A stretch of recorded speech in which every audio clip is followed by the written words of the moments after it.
Hey guys, it's Nikki. Welcome back to another song review. Today we're going to be listening to Pearl Jam's Ledbetter. I get this every time I see that. I look at it and I think of that thing where people say like before, maybe it's just in a movie as a joke, but before you go on the news, they say like red leather, yellow leather, and that's what happens to my tongue and my mind every time I see Ledbetter. It just doesn't want to come out right. But that's the song that we're going to listen to today. It was the winner of last week's poll. I will pop it in here for you to see.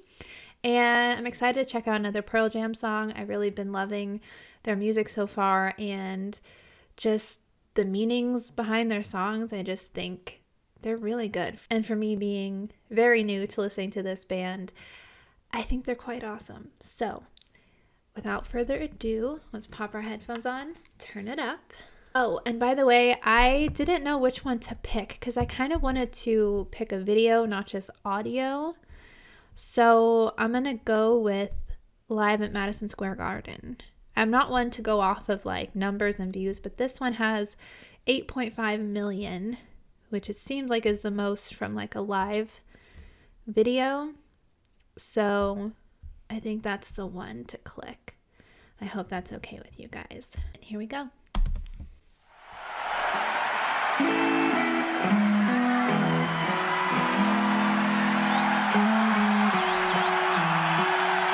This performance says it was July 8th, 2003.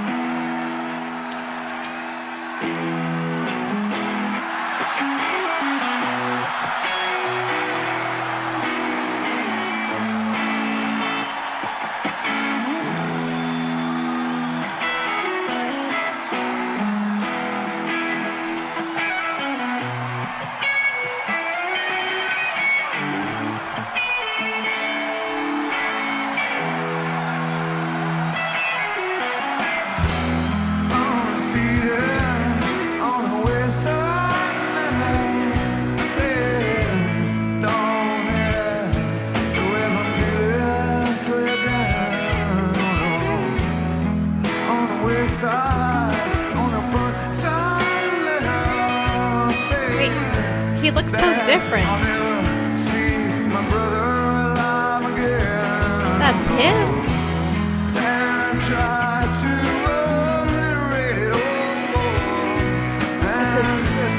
He looks so different, the short hair. And I wonder about the reasons he was sent. He's coming home in a box on a bag. Can you see them out on the boat? Yeah. But they don't fit. Sometimes it's hard to understand what he's saying. I have the lyrics up.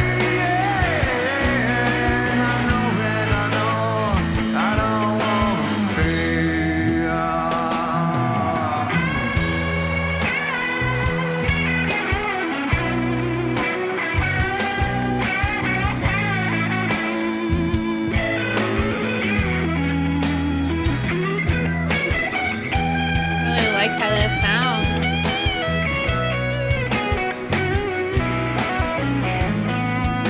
Who is he? What's his name?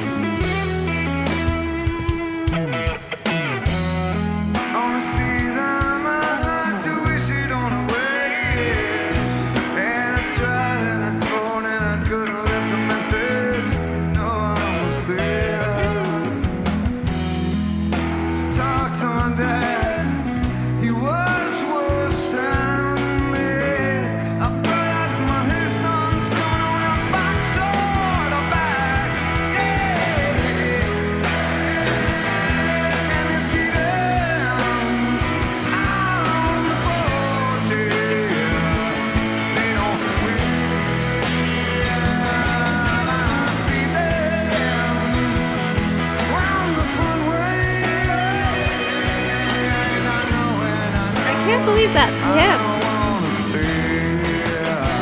I don't know why his appearance is so different.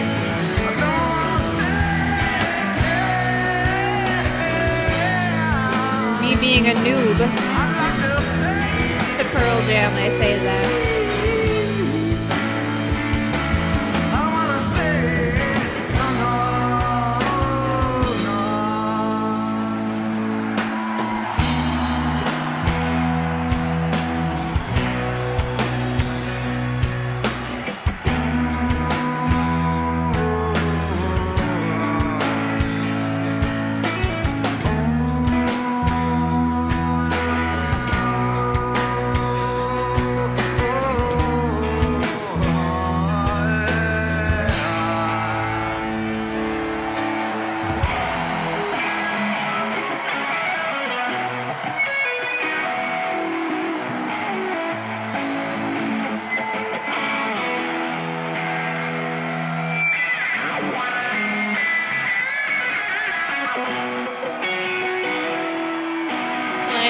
He's just vibing to the sound. This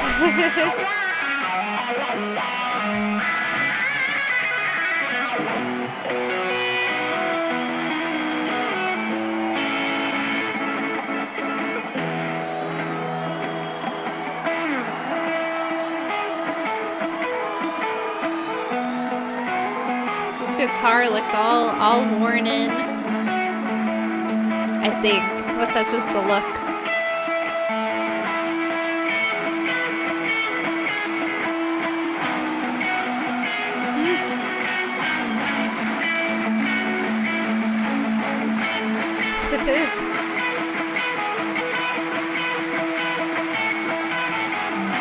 Is this how... This is the only problem with the live version. Is this how it usually goes, or is this a live extended version?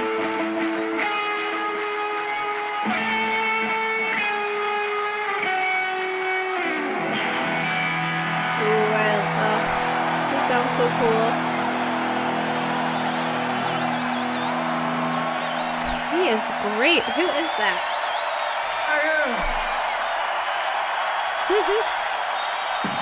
I hope it's all the same people tomorrow night.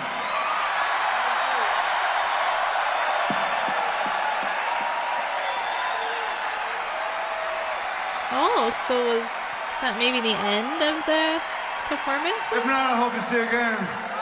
We love you. Thank you. Good night. Goodbye.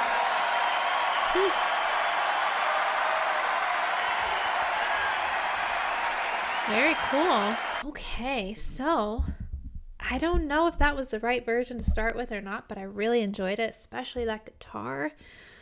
Oh my gosh. Let me see who is that. See if it's in the comments if anybody says it, because sometimes that's helpful just to look there. Mike McCready is one of the most underrated guitar players of all time. Mike McCready is criminally underrated as a musician. His playing expresses emotions for me that I can never verbalize. Mike, one of the most underrated guitarists ever. Okay, Mike McCready. Somebody said, I don't think Eddie Vedder knows the lyrics to this song any better than I do.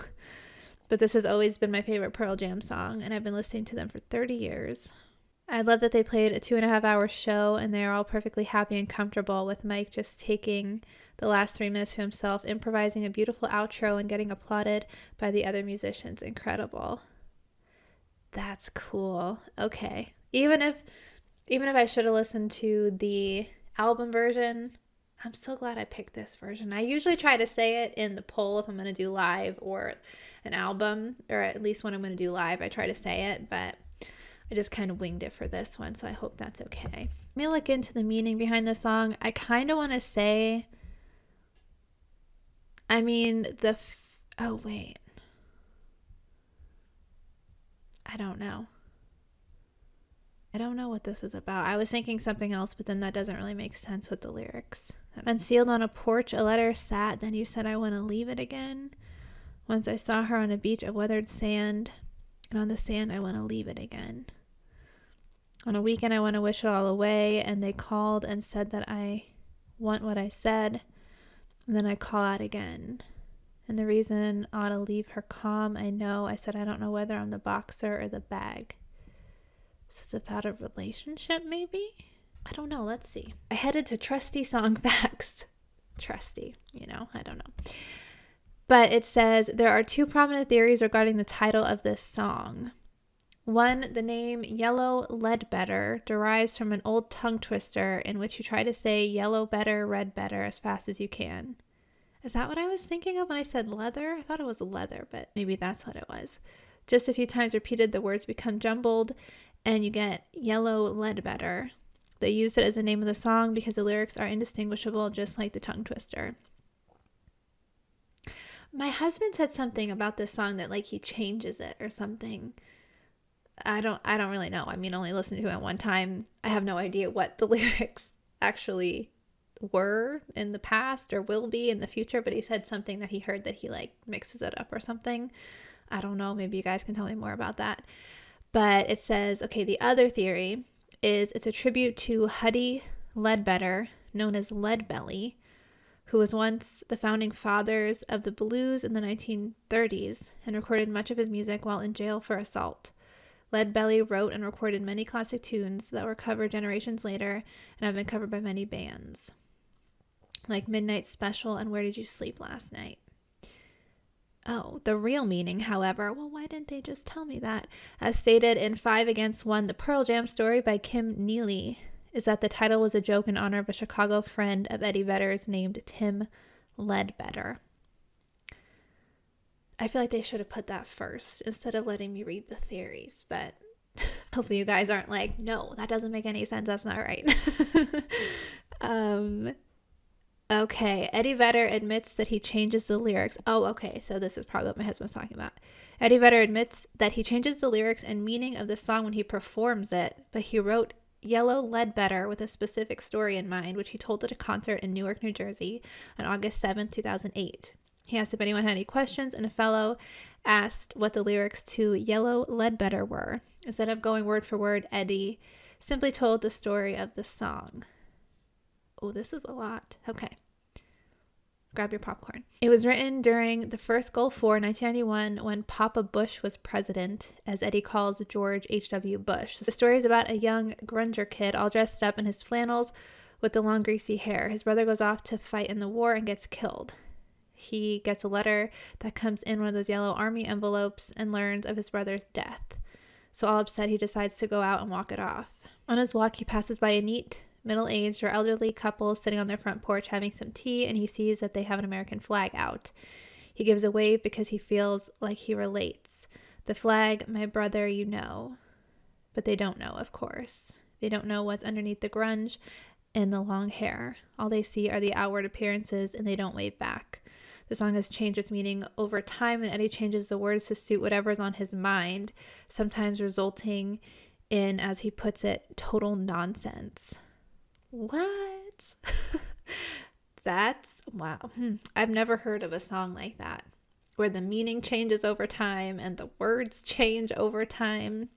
I mean, in all honesty, sometimes I have a hard time understanding what he's saying just with how he sings it. And I think just the accent that he puts on words when he sings it. So I don't know. That's interesting though. I mean, I liked it, and I really like his voice a lot. And I know they have a new song that came out recently that you guys have told me to check out. I think I'm going to do that because they did have 3 times in the poll now. And if you don't know, if an artist has 3 times in the poll and is the winner 3 times in a row, I mix it up. I take them out of the poll just to make room for other people, other bands that you guys have suggested, because I want to get to everybody's requests. That's my goal of life. It really is. But that doesn't mean that I'm not going to listen to them anymore. And I feel like I'm going to make a video listening to their new song. And that'll probably be like a Free for All Friday video next month. I think that's the plan. But where was I going with this? Oh, just that I really like his voice, and I want to hear more new and old. But I was surprised with his appearance. That did not look anything like that, what I was thinking. I mean, what I've seen so far of him, like the long, grungy kind of hair, 90s vibe, and he kind of looked like I don't know, just a short hair and like more of a preppy kind of shirt. He kind of looked like a dad. Not that that's a bad thing, but he didn't look like a 90s rocker. But this was in 2003, so that grungy time also could have passed, I guess. But it was cool. And the song, like the story behind it, is just very interesting. So overall, this was a win, and hopefully you guys liked it. Hopefully you enjoyed it. And you can let me know what you heard this song is about, or maybe when you first heard it, what you thought it was about, since it changes over time, and let me know what you think of that, because that's cool. That's unique. But yeah, as always, thank you guys for watching. I should have took these off a while ago, but thank you for watching. Be sure to vote in the poll tomorrow. I'm going to mix it up, so let me know if you have any other bands, even bands that are like Pearl Jam. If you want to stick with that sound, I could throw them in the poll. And I'm just going to put a mishmash of artists together, and we can decide, well, you can decide what you want to hear next week. All right, guys, have a good week, and I will see you in the next one. Bye.